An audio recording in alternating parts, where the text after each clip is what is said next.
The European world hegemony. By 1900, the peoples of Europe and European stocks overseas dominated the globe. They did so in many ways, some explicit and some implicit, but the qualifications matter less than the general fact.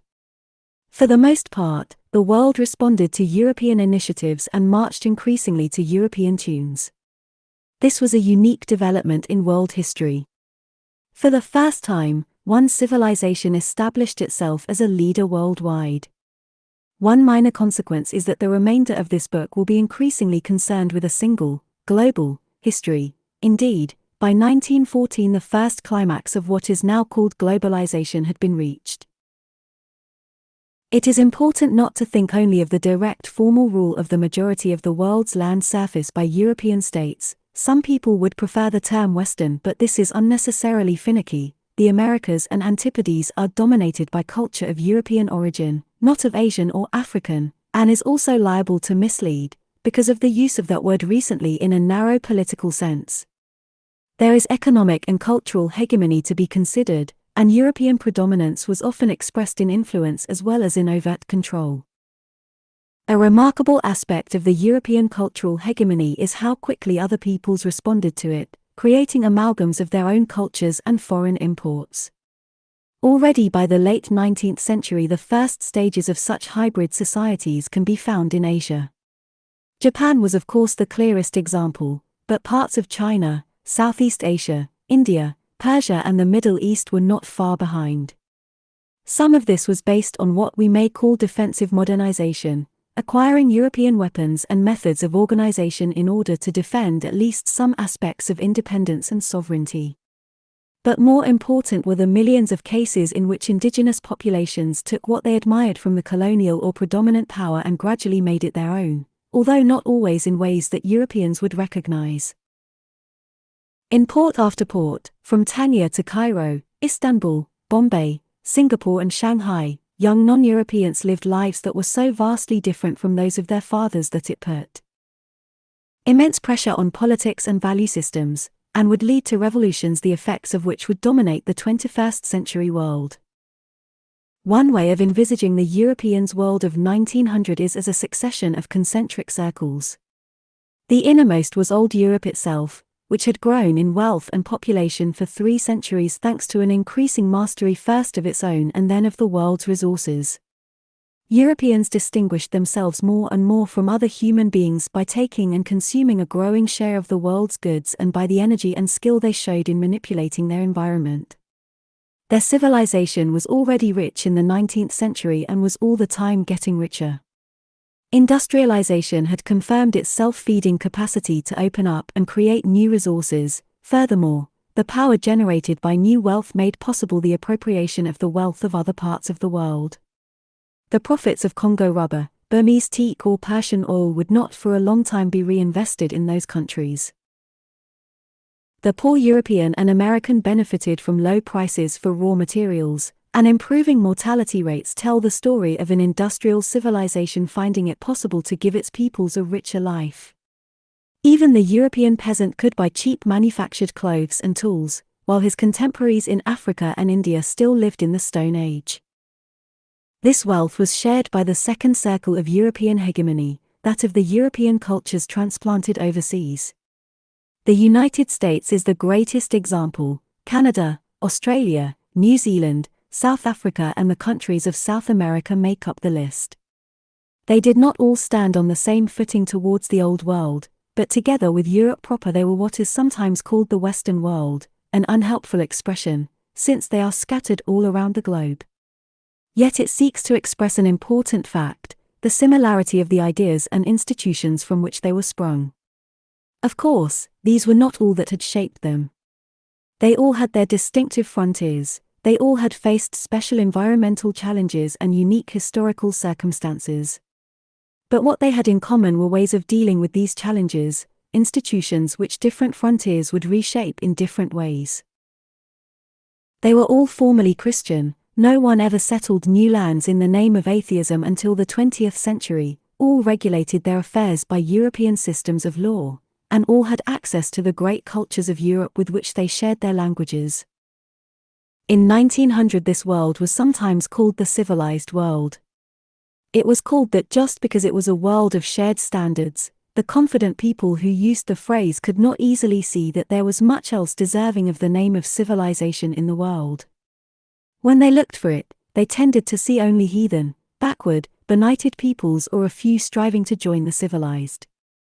This was one reason why Europeans were so successful. What were taken to be demonstrations of the inherent superiority of European ideas and values nerved men to fresh assaults on the world and inspired fresh incomprehension of it.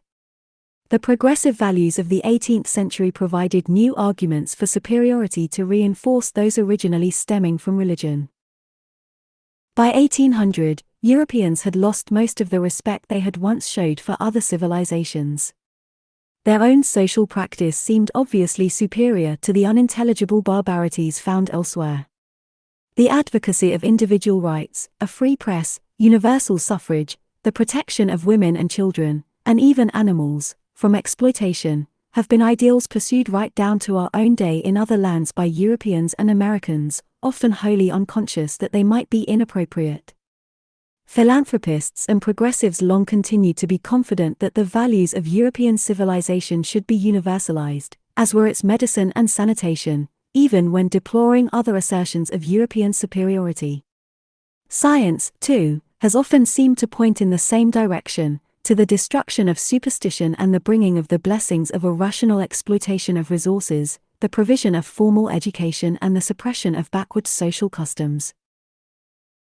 There was a well-nigh universal assumption that the values of European civilization were better than indigenous ones and a large obliviousness to any disruptive effects they might have. Fortunately, it was thought, for the peoples of some of the lands over which thick darkness brooded yet, as one Victorian hymn put it, they were by 1900 often ruled directly by Europeans or European stocks. Subject peoples formed the third concentric circle through which European civilization saw itself as radiating outwards. In many colonies, enlightened administrators toiled to bring the blessings of railways, European-style education, hospitals, and law and order to peoples whose own institutions they saw as having failed. It was taken as evidence of their inadequacy that they had failed to stand up to the challenge and competition of a superior civilization. Even when native institutions were protected and preserved, it was from a position which assumed the superiority of the culture of the colonial power. A consciousness of such superiority is no longer admired or admissible, even if secretly cherished by many Europeans. In one respect, nevertheless, it achieved an end which the most scrupulous critics of colonialism still accept as good, even when suspecting the motives behind it. This was the abolition of slavery in the European world and the deployment of force and diplomacy to combat it even in countries Europeans did not control. The crucial steps were taken in 1807 and 1834, when the British Parliament abolished first the trade in slaves and then slavery itself within the British Empire. This action by the major naval, imperial and commercial power was decisive. Similar measures were soon enforced by other European nations and slavery finished in the United States in 1865. The end of the process may be reckoned to be the emancipation of slaves in Brazil in 1888, at which date colonial governments and the Royal Navy were pressing hard on the operations of Arab slave traders in the African continent and the Indian Ocean. Many forces, intellectual, religious, economic and political, went into this self-correction. Europeans were the ones who had benefited the most from slavery, and the ones who first abolished it. In this obvious irony lie many of the contradictions in Europe's relations with the rest of the world. Beyond the outermost circle of directly ruled territories lay the rest of the world. Its peoples were shaped by Europe, too. Sometimes their values and institutions were corroded by contact with it, as was the case in the Chinese and Ottoman empires, and this might lead to indirect European political interference as well as the weakening of traditional authority. Sometimes they were stimulated by such contacts and exploited them. Japan is the only example of an important nation doing this with success from the very beginning. What was virtually impossible was to remain untouched by Europe. The busy, bustling energy of the European trader would alone have seen to that. In fact, it is the areas which were not directly ruled by Europeans which make the point of European hegemony most forcibly of all. European values were transferred on the powerful wings of aspiration and envy. Geographical remoteness was almost the only security, but even Tibet was invaded by the British in 1904.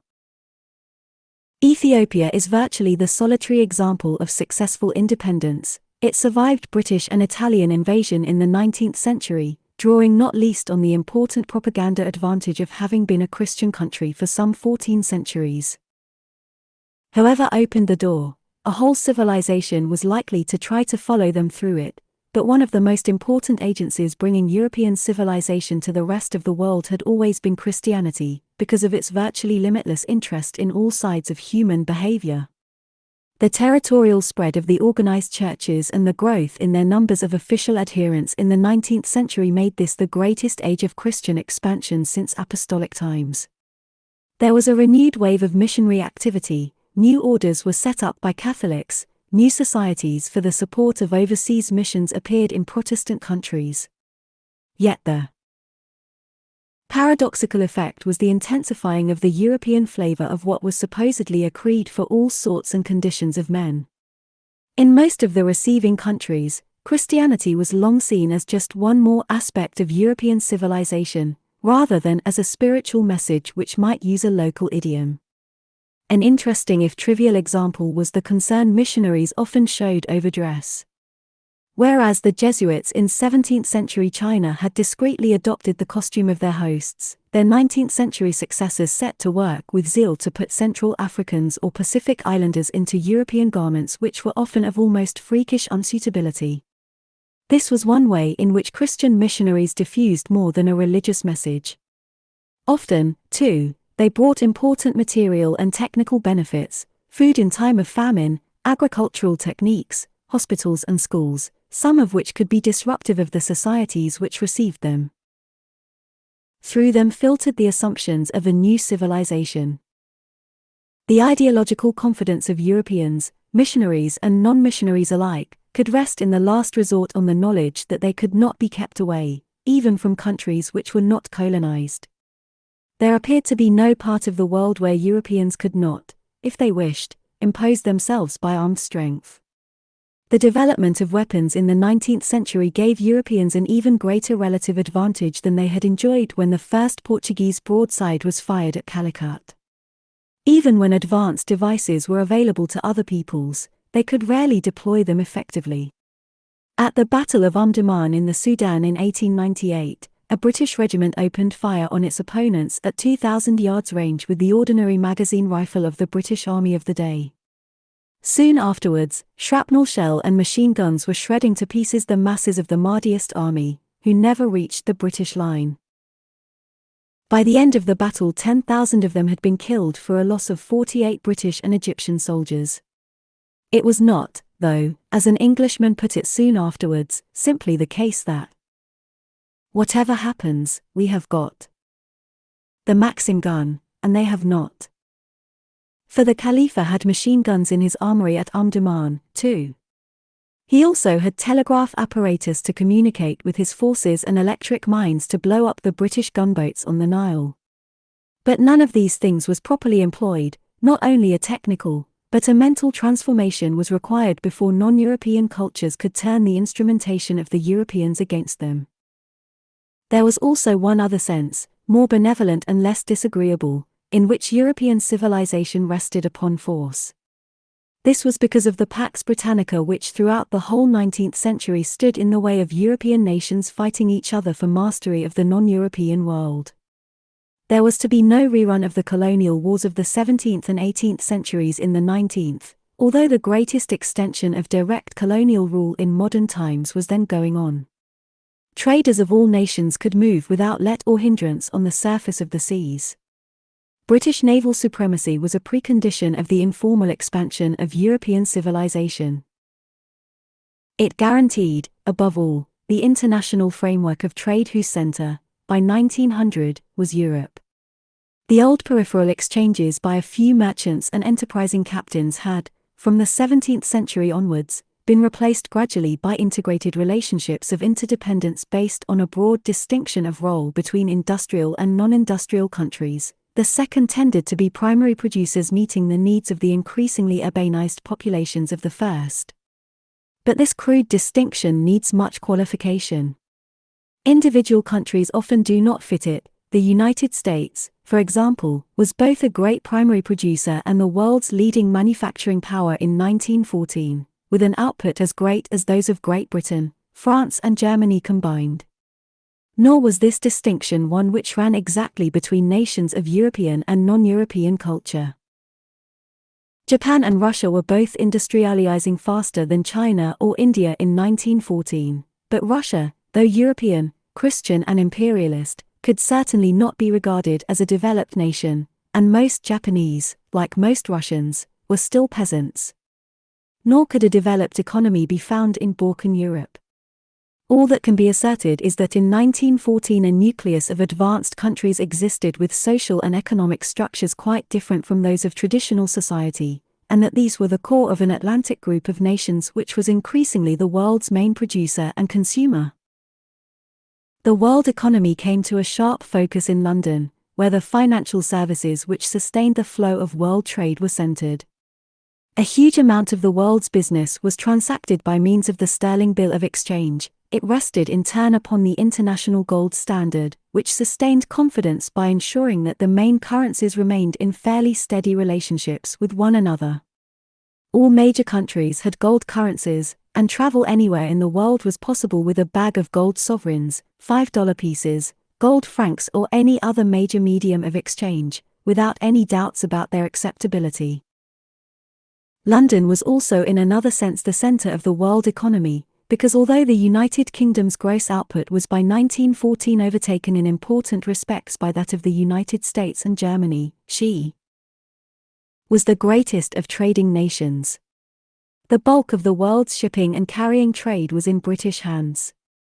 She was the main importing and exporting nation and the only one which sent more of its manufactures to non-European nations than to European. Great Britain was also the biggest exporter of capital and drew a huge income from her overseas investments, notably those in the United States and for raw materials. And there was, of course, always the unique instance of the United States, little involved in export, but gradually commanding a greater and greater share of its own domestic market for manufactured goods, and still a capital importer. Most British economists believed in 1914 that the prosperity which this system enjoyed, and the increasing wealth which it made possible, showed the truth of the free trade doctrine. Their own country's prosperity had grown most rapidly in the heyday of such ideas. Adam Smith had predicted that prosperity would continue if a closed imperial system reserving trade to the mother country were abandoned, and so, in the case of America, it had soon proved, for a big expansion had come to the Anglo-American trade within a few years of the Peace of 1783. By 1800 a majority of British exports were already going outside Europe, and there then still lay ahead the greatest period of expansion of trade in India and East Asia. British imperial policy was directed less to the potentially embarrassing acquisition of new colonies than to the opening of areas closed to trade, for that was where prosperity was deemed to lie. One flagrant example was the Opium War of 1839–42. The outcome was the opening of 5 Chinese ports to European trade and the de facto cession to Great Britain of Hong Kong as a depot colony that could be organized under British law and management of commerce. In the middle of the 19th century there had been for a couple of decades a high tide of free trade ideas, when more governments seemed willing to act upon them than ever before or after. In this period, tariff barriers were demolished and the comparative advantage of the British, first among trading and manufacturing nations, had continued. But this era passed in the 1870s and 1880s. The onset of a worldwide recession of economic activity and falling prices meant that by 1900 Great Britain was again the only major nation without tariffs for protection, and even in that country questioning of the old free trade dogmas was beginning to be heard as competition from Germany grew fiercer and more alarming. Nevertheless, the economic world of 1914 still seems in retrospect to be one of astonishing economic freedom and confidence. A long European peace provided the soil in which trading connections could mature. Stable currencies assured great flexibility to a world price system. Exchange control existed nowhere in the world, and Russia and China were by then as completely integrated into this market as other countries. Freight and insurance rates had grown cheaper and cheaper, food prices had shown a long-term decline, and wages had shown a long-term rise. Interest rates and taxation were low. From a European, and especially an Anglo-Saxon, perspective, it seemed as if a capitalist paradise might be achievable. As this system had grown to incorporate Asia and Africa, it, too, came to be instrumental in a diffusion of ideas and techniques originally European, but soon acclimatized in other lands. Joint stock companies, banks, commodity and stock exchanges spread around the world by intrusion and imitation. They began to displace traditional structures of commerce. The building of docks and railways, the infrastructure of world trade, together with the beginnings of industrial employment, began in some places to turn peasants into an industrial proletariat. Sometimes the effects on local economies could be bad. The cultivation of indigo in India, for example, more or less collapsed when synthetic dyes became available in Germany and Great Britain. The economic history of Southeast Asia and its strategic importance were transformed by the British introduction of the rubber tree there, a step which also, incidentally, was to ruin the Brazilian rubber industry. Isolation, first disturbed by explorers, missionaries and soldiers, was destroyed by the arrival of the telegraph and the railway. In the 20th century the motorcar would take this further. Deeper relationships were being transformed, too. The canal opened at Suez in 1869 not only shaped British commerce and strategy, but gave the Mediterranean new importance, not this time as a center of a special civilization, but as a route. Economic integration and institutional change were inseparable from cultural change. The formal instruments of missionary religion, educational institutions and government policy are only a tiny part of this story. European languages which were used officially, for example, took with them European concepts and opened to educated elites in non-European countries the heritage not only of Christian civilization, but of secular and enlightened European culture, too. Missionaries spread more than dogma or medical and educational services. They also provoked the criticism of the colonial regime itself, because of the gap between its performance and the pretensions of the culture it imposed. In the perspectives of the 21st century, much of what is most durable and important in the impact of Europe on the world can be traced to such unintended, ambiguous effects as these. Above all, there was the simple urge to imitate, whether expressed ludicrously in the adoption of European dress or, much more importantly, in the conclusion drawn by many who sought to resist European hegemony that to do so it was necessary to adopt European ways. Almost everywhere, radicals and reformers advocated Europeanization. The ideas of 1776, 1789 and 1848 are still at work in Asia and Africa, and the world, in spite of all differences, still debates its future in European terms. This extraordinary outcome is too often overlooked. In its unraveling, 1900 is only a vantage point, not the end of the story. The Japanese are a gifted people who have inherited exquisite artistic traditions, yet they have adopted not only Western industrialism, which is understandable enough, but Western art forms and Western dress in preference to their own. The Japanese now find whiskey and claret fashionable, and the Chinese officially revere Marx, a German philosopher who articulated a system of thought rooted in 19th-century German idealism and English social and economic facts, rarely spoke of Asia except with contempt, and never went east of Prussia in his life. This suggests another curious fact: the balance sheet of cultural influence is overwhelmingly one-sided. The world gave back to Europe occasional fashions, but no idea or institution of comparable effect to those Europe gave to the world.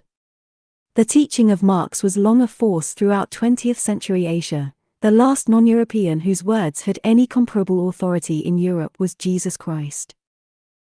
One physical transmission of culture was achieved by the movement of Europeans to other continents. Outside the United States, the two largest groups of European communities overseas were, as they still are, in South America and the former British colonies of white settlement which, though formerly subject to London's direct rule for much of the 19th century, were in fact long oddly hybrid, not quite independent nations, but not really colonies either. Both groups were fed during the 19th century, like the United States, by the great diaspora of Europeans whose numbers justify one name which has been given to this era of European demography, the Great Resettlement. Before 1800, there was little European emigration except from the British Isles. After that date, something like 60 million Europeans went overseas, and this tide began to flow strongly in the 1830s. In the 19th century most of it went to North America, and then to Latin America, especially Argentina and Brazil, to Australia and South Africa. At the same time a concealed European emigration was also occurring across land within the Russian Empire, which occupied 1/6 of the world's land surface and which had vast spaces to draw migrants in Siberia. The peak of European emigration overseas actually came on the eve of the First World War, in 1913, when over 1.5 million people left Europe. Over a third of these were Italians, nearly 400,000 were British and 200,000 Spanish. 50 years earlier, Italians figured only to a minor degree, Germans and Scandinavians loomed much larger. All the time, the British Isles contributed a steady flow. Between 1880 and 1910 8.5 million Britons went overseas. The Italian figure for this period was just over 6 million. The greatest number of British emigrants went to the United States, about 65% of them between 1815 and 1900, but large numbers went also to the self-governing colonies. This ratio changed after 1900 and by 1914 a majority of British emigrants was going to the latter.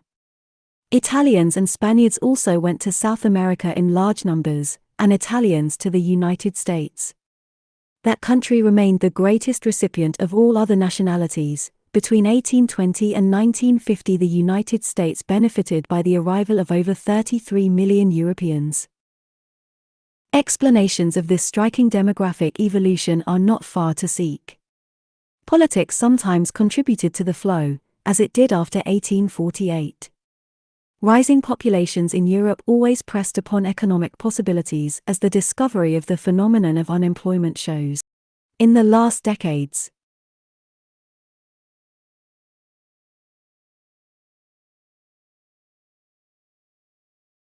of the 19th century, too, when emigration was rising fastest, European farmers were pressed by overseas competition. Above all, it mattered that for the first time in human history there were obvious opportunities in other lands, where labor was needed, at a moment when there were suddenly easier and cheaper means of getting there. The steamship and railways greatly changed demographic history, and they both began to produce their greatest effect after 1880. They permitted much greater local mobility, so that temporary migrations of labor and movements within continents became much easier. Great Britain exported Irish peasants, Welsh miners and steelworkers, and English farmers. She took in at the end of the 19th century an influx of Jewish communities from Eastern Europe, which was long to remain a distinguishable element in British society. To the seasonal migration of labor, which had always characterized such border districts as southern France, were now added longer-term movements as Poles came to France to work in coal mines and Italian waiters and ice cream men became part of British folklore. When political changes made the North African shore accessible, it, too, was changed by short-range migration from Europe. Italians, Spaniards and Frenchmen were drawn there to settle or trade in the coastal cities and thus created a new society with interests distinct both from those of the societies from which the migrants had come and from those of the native societies beside which they had settled. Easier travel did not only ease European migration. Chinese and Japanese settlement on the Pacific coasts of North America was already important by 1900. Chinese migrants also moved down into Southeast Asia, Japanese to Latin America. The spectacle frightened Australians, who sought to preserve a white Australia by limiting immigration by racial criteria. The British Empire provided a huge framework within which Indian communities spread around the world. But these movements, though important, were subordinate to the major phenomenon of the 19th century, the last great Volkerwanderung of the European peoples, and one as decisive for the future as the barbarian invasions had been. In Latin America, the term was invented in the middle of the 19th century, which attracted in the main Italians and Spaniards. Southern Europeans could find much that was familiar. There was the framework to cultural and social life provided by Catholicism. There were Latin languages and social customs. The political and legal framework also reflected the imperial past, some of whose institutions had persisted through an era of political upheaval at the beginning of the 19th century which virtually ended Spanish and Portuguese colonial rule on the mainland. This happened because events in Europe had led to a crisis in which weaknesses in the old empires proved fatal. This was not for want of effort, at least on the part of the Spanish. In contrast to the British in the north, the metropolitan government had attempted sweeping reforms in the 18th century. When the Bourbons replaced the last Habsburg on the Spanish throne in 1701, a new era of Spanish imperial development had begun, though it took some decades to become apparent. When changes came, they led first to reorganization and then to enlightened reform. The two viceroyalties of 1700 became four, two more appearing in New Granada, Panama and the area covered by Ecuador, Colombia and Venezuela, and La Plata, which ran from the mouth of the river across the continent to the border of Peru.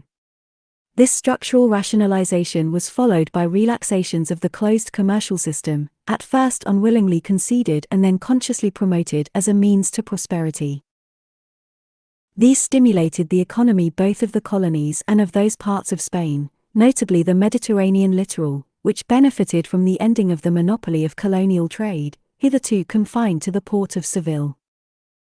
A bit similar to what happened in the north, it is possible that these Spanish attempts at reform contributed to putting additional strain on a system that was already to some degree dysfunctional.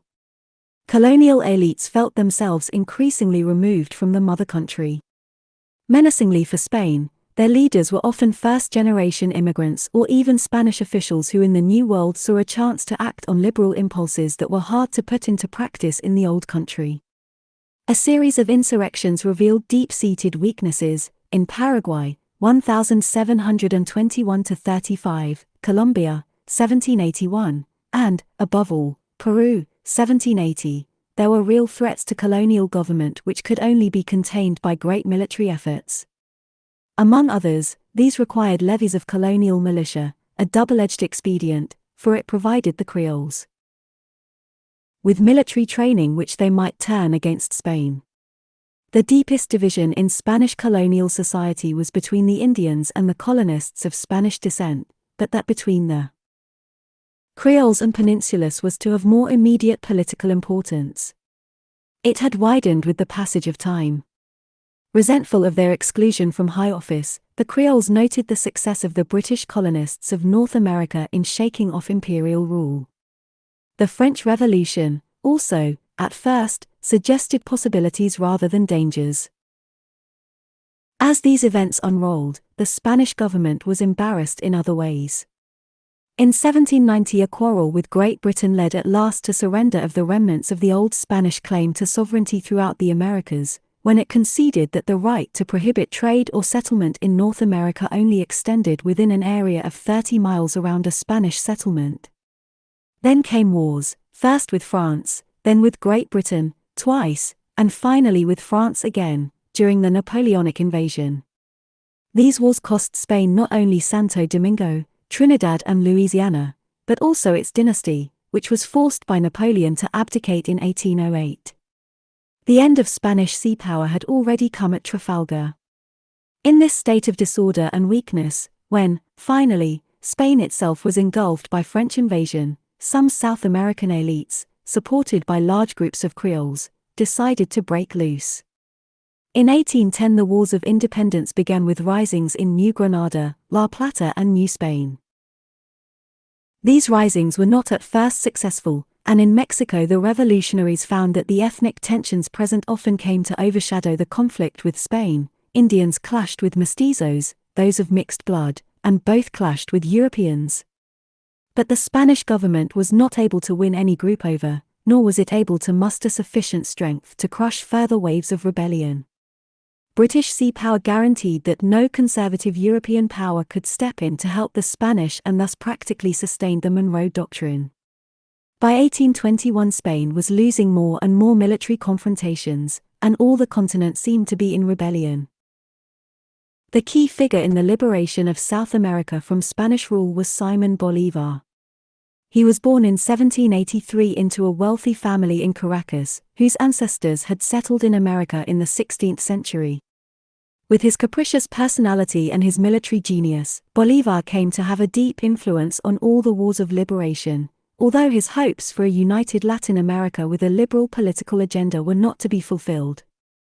Within less than 7 years, his victories over the Spanish drove the colonial power off the continent they had ruled for over 300 years and created a completely new form of state system. Bolívar landed in 1817 from Haiti with a small group of men on the coast of Venezuela. From here he moved on to join local oppositions to Spanish rule and launched attacks that eventually drove the colonial army from all of South America, with Bolívar himself being the libertador of all Spanish-speaking areas north of Chile. But instead of the union that Bolívar had foreseen, local elites set up separate republics in the region he had helped liberate. One of them, in what had been colonial Upper Peru, was even named after the great libertador himself. But after having attempted to force a form of unified rule on the continent, Bolívar died a bitterly disappointed man, on his way into European exile in 1830. The republics he had given rise to continued to exist: Colombia, Venezuela and Peru. In the south, Chile and Argentina became de facto independent before 1820, and in the north Mexico declared its independence in 1821. In Portuguese Brazil the story had been different, for though a French invasion of Portugal had in 1807 provoked a new emigration, it differed from that of the Spanish Empire. The Prince Regent of Portugal had himself removed from Lisbon to Rio de Janeiro, which thus became the effective capital of the Portuguese Empire. Though he went back to Portugal as king in 1820, he left behind his son, who took the lead in resisting an attempt by the Portuguese government to reassert its control of Brazil and, with relatively little trouble, became the emperor of an independent Brazil in 1822. The reasons why there was no wider process of unification in Latin America have preoccupied many historians. The main reason was probably a combination of differences in culture and the abundance of riches. The elite in each area thought that they could manage on their own, and were jealous of others getting access to the territory they controlled. The predominance of the military element may also have played a victory relatively easy intercommunication by sea and few insurmountable obstacles of terrain. They also had some experience of cooperation and a measure of direction of their own affairs even while under imperial rule. With these advantages, their divisions still remained important enough to impose a constitution which gave very limited powers to the national government. The Latin American republics were from the very beginning oriented towards international trade and commerce, and the close links many of them established with the world's leading commercial nation, Great Britain, were therefore natural. The new South American republics needed capital to build their enterprises, and access to international trade. They also needed protection against attempts by European powers to crush their independence and, eventually, to balance the rising influence of the United States in the north. From the British perspective, London wanted access to South American raw materials, and to avoid other European powers gaining decisive influence on the continent. For almost all of the 19th century, South America's international affairs therefore remained linked to those of Europe. The internal situation was more chaotic. The ethnic problems and the social inequalities they gave rise to were not removed by independence. Not every country experienced them in the same way. In Argentina, for example, the relatively small Indian population underwent near extermination at the hands of the army. That country was celebrated by the end of the 19th century for the extent to which it resembled Europe in the domination of European strains in its population. At the other extreme, Brazil had a population the majority of which was of African origin and, at the time of independence, much of it still in slavery. Racial mixes of all kinds were traditional there, and the result is an ethnic blend which may well be the least troublesome to be found in the world today. The new Latin American states could not draw upon any tradition of self-government in facing their many problems, for the colonial administrations had been absolutist and had not thrown up representative institutions. For the political principles they sought to apply, the leaders of the republics looked in the main to the French Revolution, but these were advanced ideas for states whose tiny elites did not even share among themselves agreement about accepted practice. They could hardly produce a framework of mutual tolerance. Worse still, revolutionary principles quickly brought the church into politics, a development which was perhaps in the long run inevitable, given its huge power as a landowner and its popular influence, but unfortunate in adding anticlericalism to the woes of the continent. In these circumstances, it was hardly surprising that during most of the century each republic found that its affairs tended to drift into the hands of caudillos, military adventurers and their cliques who controlled armed forces sufficient to give them sway until more powerful rivals came along. The cross-currents of civil war and wars between the new states, some very bloody, led by 1900 to a map which is still much the same today. Mexico, the most northern of the former Spanish colonies, had lost vast areas in the north to the United States. For mainland Central American republics had appeared, and two island states, the Dominican Republic and Haiti. Cuba was on the point of achieving independence. To the south were the 10 states of South America. All of these countries were republican. Brazil had given up its monarchy in 1889. Though all had been through grave civic disorders, they represented very different degrees of stability and constitutional propriety. In Mexico, an Indian had indeed become president, to great effect, in the 1850s, but everywhere there remained the social divisions between Indians, mestizos, and those of European blood, much reinforced in numbers when immigration became more rapid after 1870. The Latin American countries had contained about 19 million people in 1800, a century later they had 63 million. This argues a certain increase in wealth. Most of the Latin American countries had important natural resources in one form or another.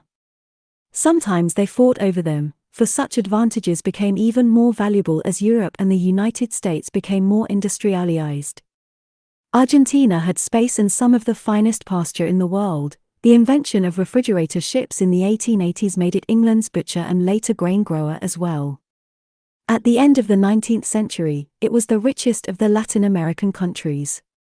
Chile had nitrates, taken from Bolivia and Peru in the War of the Pacific of 1879–83, and Venezuela had oil. Both grew more important in the 20th century.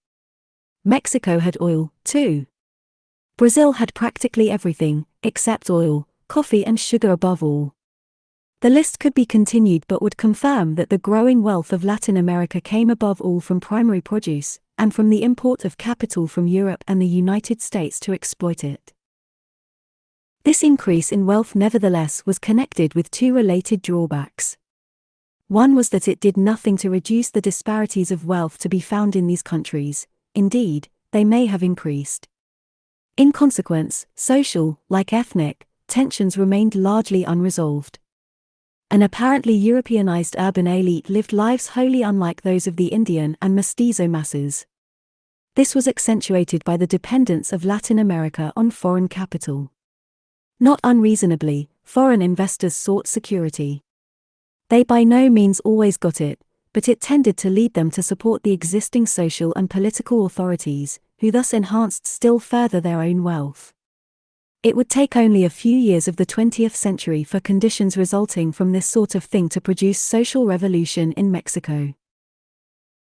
The irritation and disappointment of foreign investors who could not collect the debts due to them led sometimes to diplomatic conflicts and even armed intervention. The collection of debt was, after all, not seen as a revival of colonialism, and European governments sent stiff messages, and backed them up with force on several occasions during the century. When in 1902 Great Britain, Germany and Italy together instituted a naval blockade of Venezuela in order to collect debts due to their subjects who had suffered in revolutionary troubles, this provoked the United States to go further than the Monroe Doctrine. From the days of the Texan Republic onwards, the relations of the United States with its neighbors had never been easy, nor are they today. too many complicating factors were at work. The Monroe Doctrine expressed the basic interest of the United States in keeping the hemisphere uninvolved with Europe, and the First Pan-American Congress was another step in this direction when the United States organized it in 1889. But this could no more prevent the growth of economic links with Europe than could the revolution sever those of the United States with Great Britain, and North Americans were among the investors in South American countries and soon had their own special pleas to make to their government. Moreover, as the century came to an end, it was clear that the strategic situation which was the background to the Monroe Doctrine had changed. Steamships and the rise of American interest in the Far East and the Pacific made the United States much more sensitive, in particular, to developments in Central America and the Caribbean, where an Isthmian canal was more and more likely to be built. The outcome was greater heavy-handedness and even arrogance in United States policy towards its neighbors in the early 20th century. When, after a brief war with Spain, the United States won Cuba its independence, and took Puerto Rico from Spain for itself, special restraints were incorporated in the new Cuban constitution to ensure it would remain a satellite. The territory of the Panama Canal was obtained by intervention in the affairs of Colombia. The Venezuelan debt affair was followed by an even more remarkable assertion of American strength, a corollary to the Monroe Doctrine. This was the announcement, almost at once given practical expression in Cuba and the Dominican Republic, that the United States would exercise a right of intervention in the affairs of any state in the Western Hemisphere whose internal affairs were in such disorder that they might tempt European intervention. Later, one American president sent Marines to Nicaragua in 1912 on this ground, and another occupied the Mexican port of Vera Cruz in 1914 as a way of coercing a Mexican government. In 1915 a protectorate was established by treaty over Haiti, which was to last 40 years. This was not the end of an unhappy story of relations between the United States and its neighbors, though far enough to take it for the moment. Their importance here, in any case, is only symptomatic of the ambiguous standing of the Latin American states in relation to Europe. Rooted in its culture, tied to it by economics, they nonetheless were constrained politically to avoid entanglement with it. This did not, of course, mean that they did not stand, so far as 19th-century Europeans were concerned, on the white man's side of the great distinction more and more drawn between those within the pale of European civilization and those outside it. When European policymakers thought of Latin Americans, they thought of those of European descent, and especially the urban, literate, privileged minority, not the immigrant, Indian and black masses.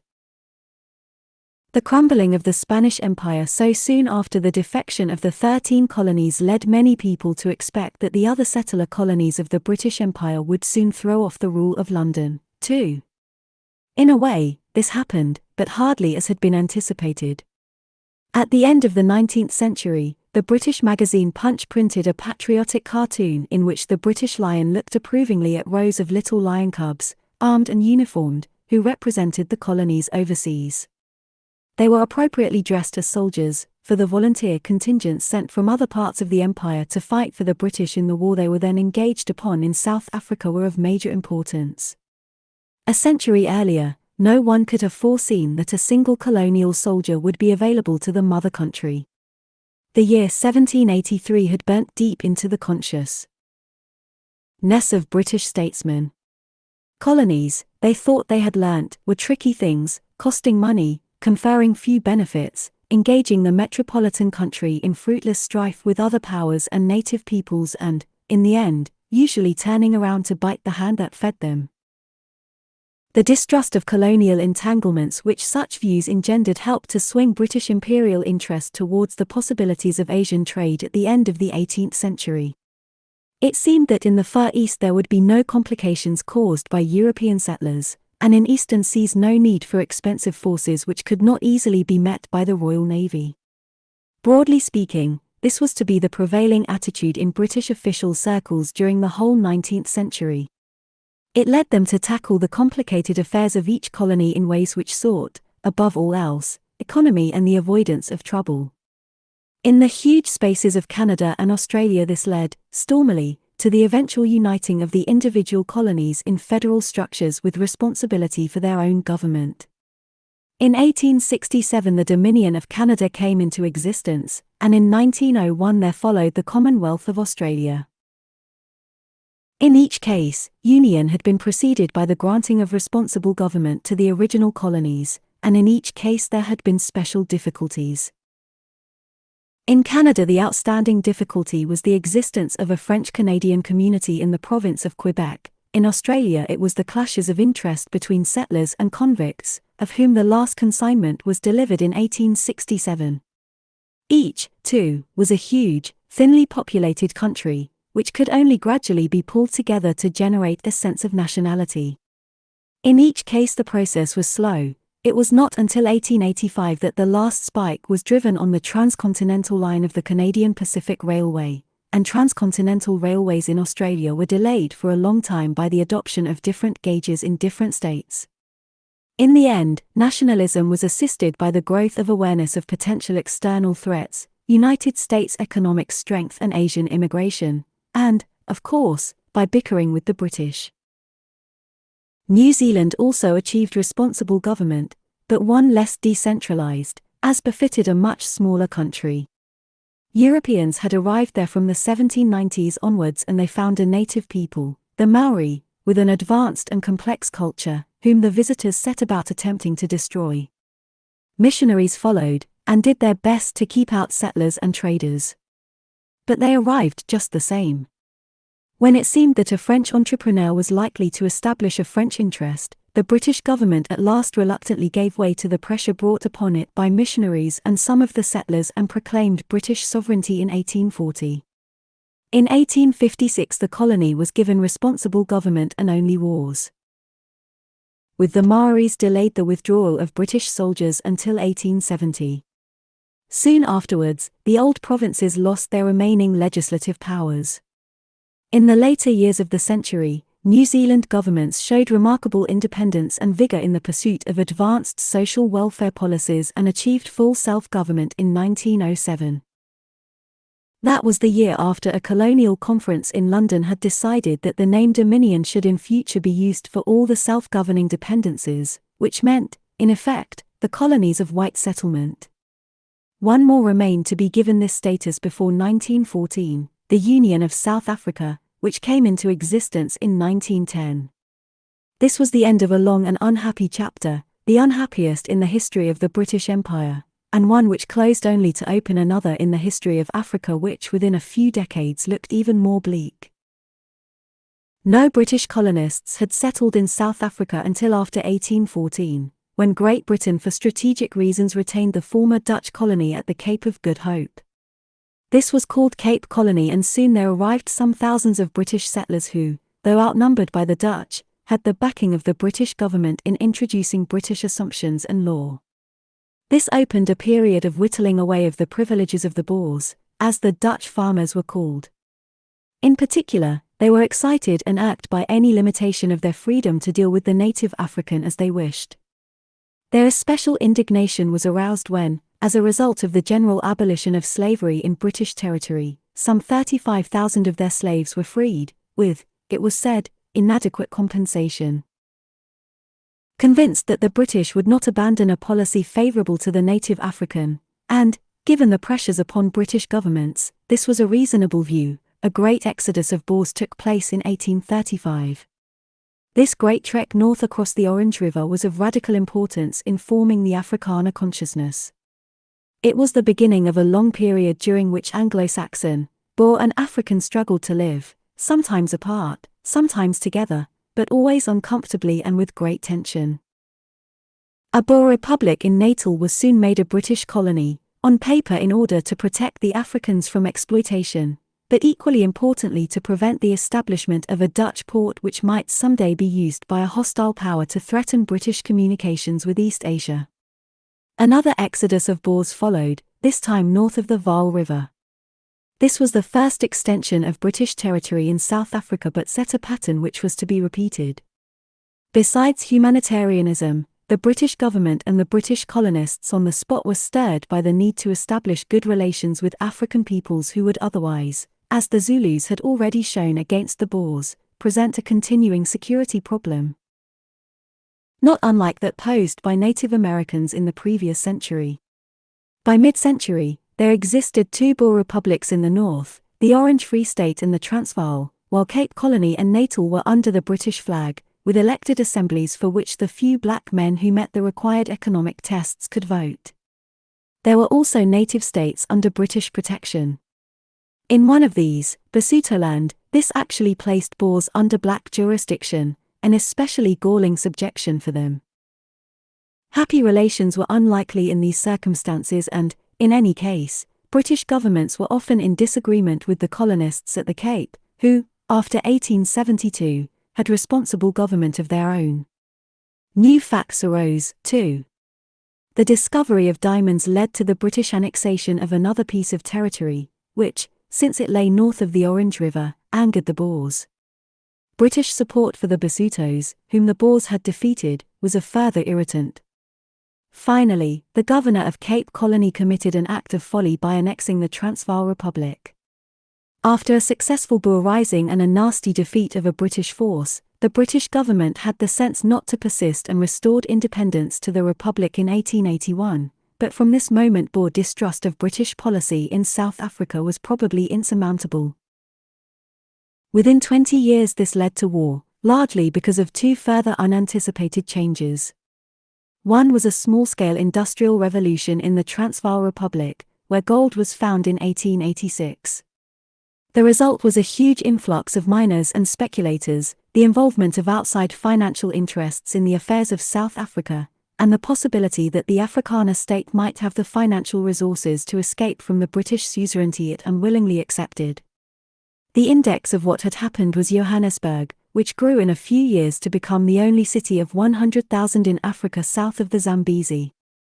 The second change was that other parts of Africa were being swallowed in the 1880s and 1890s by other European powers, and the British government reacted by stiffening its determination that nothing must shake the British presence at the Cape, deemed essential to the control of sea routes to the east and increasingly dependent on traffic to and from the Transvaal for its revenues. The general effect was to make British governments view with concern any possibility of the Transvaal obtaining independent access to the Indian Ocean. This concern made them vulnerable to the pressure of an oddly assorted crew of idealistic imperialists, Cape politicians, English demagogues and shady financiers who provoked a confrontation with the Boers in 1899 which ended in an ultimatum from the Transvaal's president, Paul Kruger, and the outbreak of the Boer War.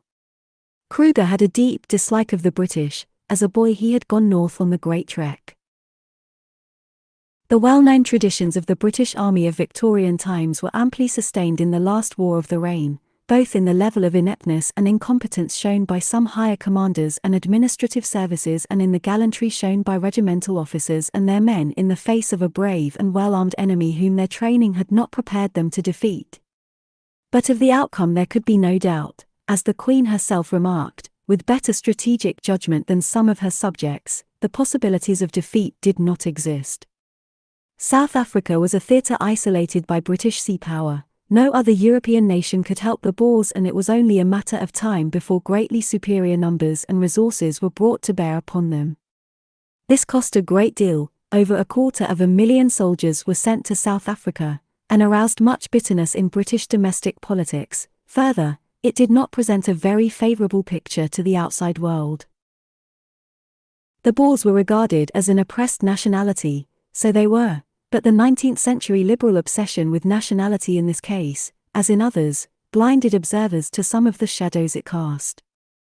Fortunately, British statesmanship recovered itself sufficiently to make a generous treaty to end the war in 1902 when the Boers had been beaten in the field. This was the end of the Boer republics. But concession rapidly followed. By 1906 the Transvaal had a responsible government of its own, which in spite of the large non-Boer population brought there by mining, the Boers controlled after an electoral victory the following year. Almost at once they began to legislate against Asian immigrants, mainly Indian. One young Indian lawyer, Mohandas Gandhi, now entered politics as the champion of his community. When, in 1909, a draft constitution for a South African Union was agreed, it was on terms of equality for the Dutch and English languages and, all important, it provided for government by an elected assembly to be formed according to the electoral regulations decided in each province. In the Boer provinces the franchise was confined to white men. At the time, there was much to be said for the settlement. When Europeans then spoke of a racial problem in South Africa, they meant the problem of relations between the British and Boers, whose conciliation seemed the most urgent need. The defects of the settlement would take some time to appear. When they did, it would be not only because the historical sense of the Afrikaner proved to be tougher than people had hoped, but also because the transformation of South African society, which had begun with the industrialization of the Rand goldfields, could not be halted, and would give irresistible momentum to the issue of the black Africans. In this respect, South Africa's future had been just as decisively influenced as had those of all the other British dominions by being caught up in the trends of the whole world economy.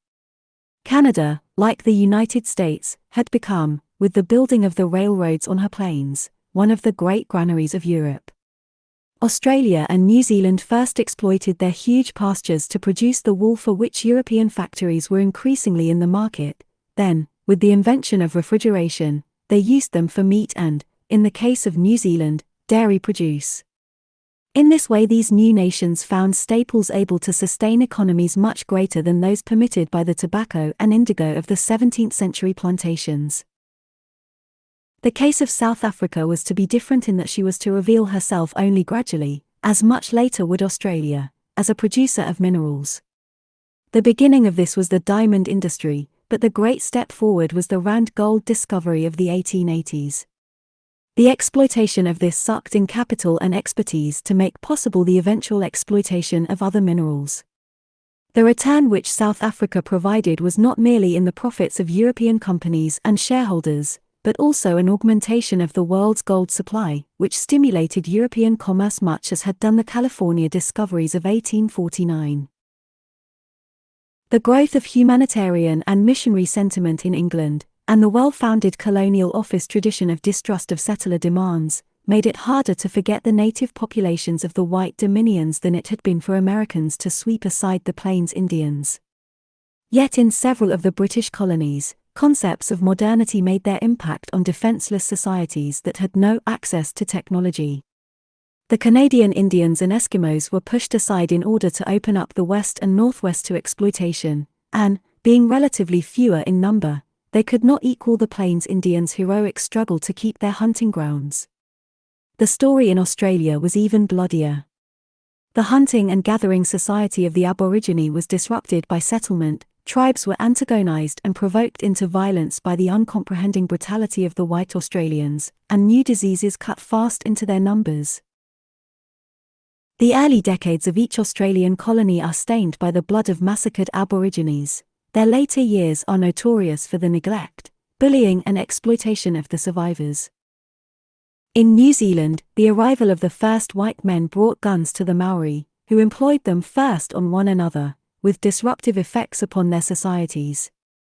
Later came wars with the government, whose essential origin lay in the settlers' displacement of the Maori from their lands. At their conclusion, the government took steps to safeguard these tribal lands from further expropriation, but the introduction of English notions of individual ownership led to the disintegration of the tribal holdings and the virtual loss of their lands by the end of the century. The Maoris, too, declined in numbers, but not so violently or irreversibly as did the Australian Aborigines. There are now many more Maoris than in 1900, and their numbers grow faster than those of New Zealanders of European stock. As for South Africa, the story is a mixed one. British protection enabled some of its native peoples to survive into the 20th century on their ancestral lands, living in ways which changed only slowly. Others were driven off or exterminated. In all cases, though, the crux of the situation was that in South Africa, as elsewhere, the fate of the native inhabitants was never in their own hands. They depended for their survival upon the local balance of governmental interest and benevolence, settler needs and traditions, economic opportunities and exigencies. Although in the short run they could sometimes present formidable military problems, as did the Zulus of Cetwayo, or the guerrilla warfare of the Maoris, they could not in the end generate from their own resources the means of effective resistance any more than had the Aztecs been able successfully to resist Cortés. For non-European peoples to do that, they would have to Europeanize. The price of establishing the new European nations beyond the seas always turned out to be paid by the native inhabitant, often to the limit of his ability. This should not be quite the last word. There remains the puzzle of self-justification. Europeans witnessed these things happening and did not stop them. It is too simple to explain this by saying they were all bad, greedy men, and, in any case, the work of the humanitarians among them makes the blackest judgment untenable. The answer must lie somewhere in mentality. Like many cultures of the time, the Europeans thought that only they themselves were advanced and civilized, and that they therefore had the right to rule others. But Europeans' belief in their own supremacy often took on a degree of fanaticism, fueled by religion and by ethnocentrism. Sometimes these attitudes produced simple racism. But more often, especially in Britain and France from the 19th century on, they created an urge to modernize the world, rationalize it, and therefore make it more in line with European concepts of progress and improvement. The confidence in belonging to a higher civilization was not only a license for predatory habits as Christianity had earlier been, but the nerve of an attitude akin, in many cases, to that of crusaders. It was their sureness that they brought something better that blinded men all too often to the actual and material results of substituting individual freehold for tribal rights, of turning hunters and gatherers, whose possessions were what they could carry, into wage earners or soldiers.